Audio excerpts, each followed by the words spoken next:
Who says retro designs have to be exclusively the realm of off-road SUVs like the Suzuki Jimny? This is Volkswagen's new ID.Buzz, and in case you couldn't tell, it's styled just like the original T1 or what you might know as the Kombi van. The thing is, electrifying something this big has proved a challenge for so many brands. So is it more than just a cool design, or is Volkswagen really onto something with its latest people mover and commercial van range? Now, we have just received pricing for the ID.Buzz range in Australia, and it will kick off from less than 80 grand for the cargo version, and there'll also be a short wheelbase version as well. Both of those come under the luxury car tax threshold, but not the two that we're looking at today. Over here, you've got the long wheelbase that does come in at a smidge over $90,000, and you've got the GTX. This is quite unusual. It's a sort of performance people mover variant, and this is almost $110,000 before on-road costs. It will be the most comprehensive range of variants of any electric van in the Australian market at its launch, although it may surprise you to learn that the number of rivals it will face off against is increasing. Cargo versions, for example, will need to face off against the more affordable LDV eDeliver 7, while long wheelbase people mover versions face the more expensive LDV MIFA 9 and Mercedes-Benz eVito.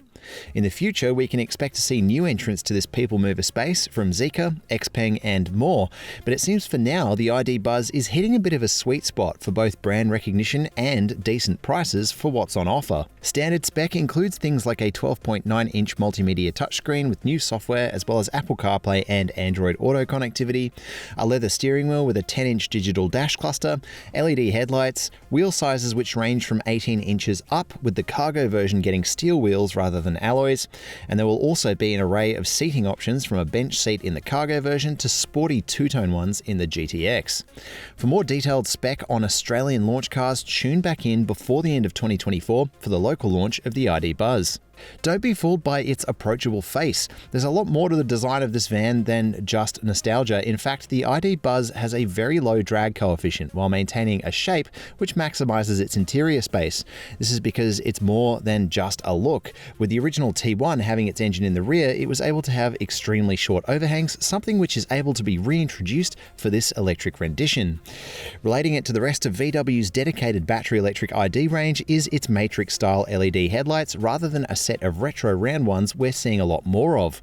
It doesn't feel all retro on the inside either, with VW placing all the techie elements of its current passenger range in the cabin.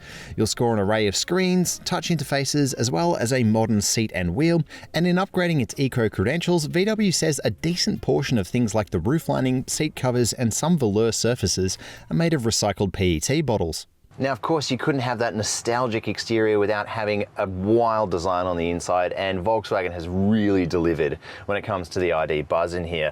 You've got this sort of nostalgic kind of white trim on the wheel, just like older T1s might have had. You've got matching inlays, you've got matching cloth in the seats for the color, and of course you've got wood through the dash with chrome trims as well, all reminiscent of this car's distant ancestor. But it's not all just old school vehicle worship. In here it's quite modern as well. You've got that usual kind of ID switch gear, you've got that quaint little screen on here. Personally, I think Volkswagen's full cluster is a little bit more featured and this one's a little bit basic, but you don't need that much information when you're driving an EV, I suppose.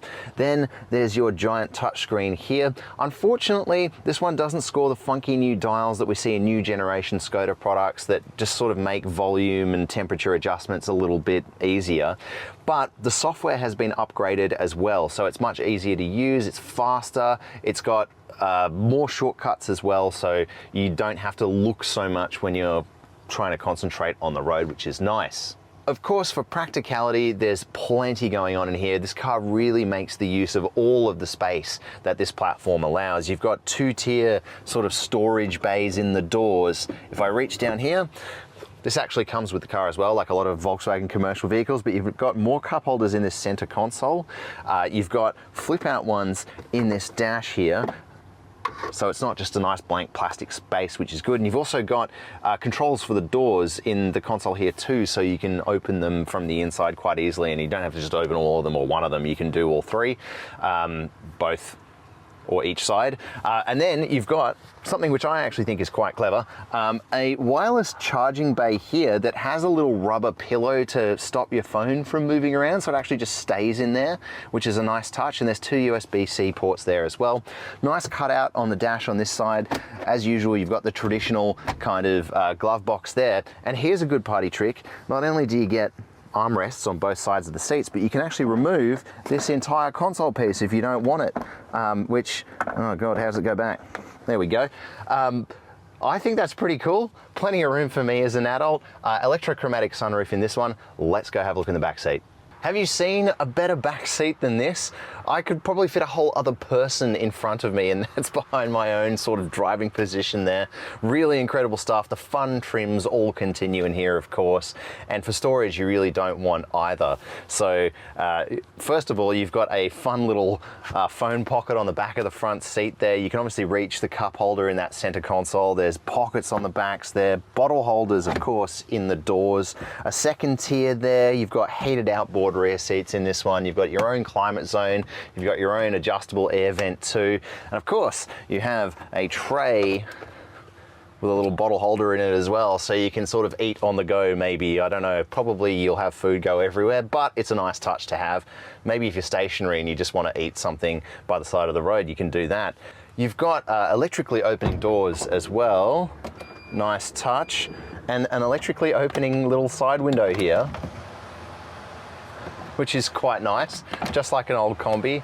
And of course as well, you've got nice little handholds to be able to lift yourself up, and coat racks as well. I can't think of a better interior than this. It's pretty nice stuff, really makes the most of this nice flat platform.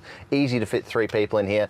Let's go take a look in that third row though. Here in the third row, pretty luxurious. That's as far back as the second row goes, and I still have leagues of knee room. It's better than most mid-size SUVs in the back here.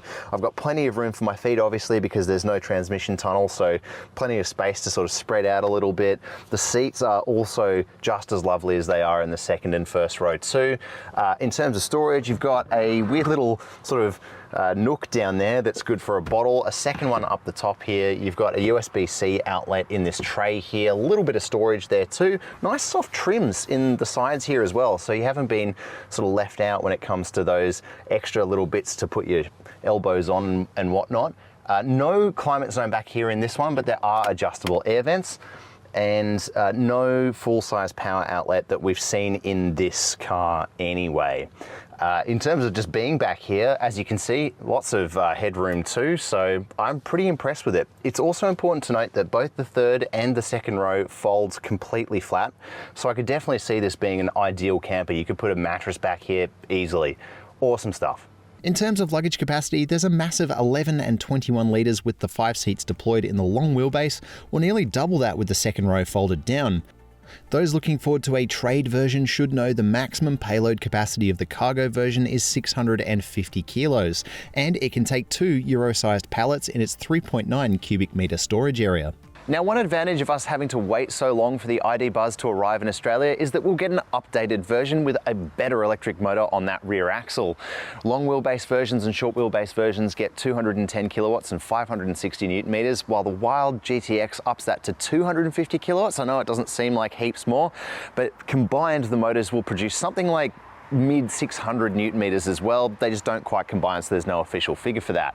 Either way, the ID.Buzz quite comfortably outpunches its van rivals, at least for the time being. Now, for energy efficiency, we don't have the official numbers in Australia just yet, but regardless of which variant you pick, you get an 84 kilowatt hour battery.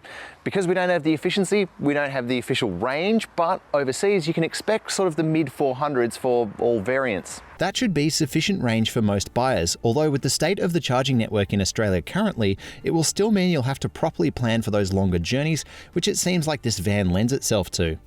It's also far from one of the most energy efficient EVs on the market. While we don't have those local efficiency numbers yet, even the most efficient rear-drive short wheelbase versions consume over 20 kilowatt hours to 100 kilometers in Europe, and that makes them comparatively energy hungry. Thankfully, the ID.Buzz has solid charging specs.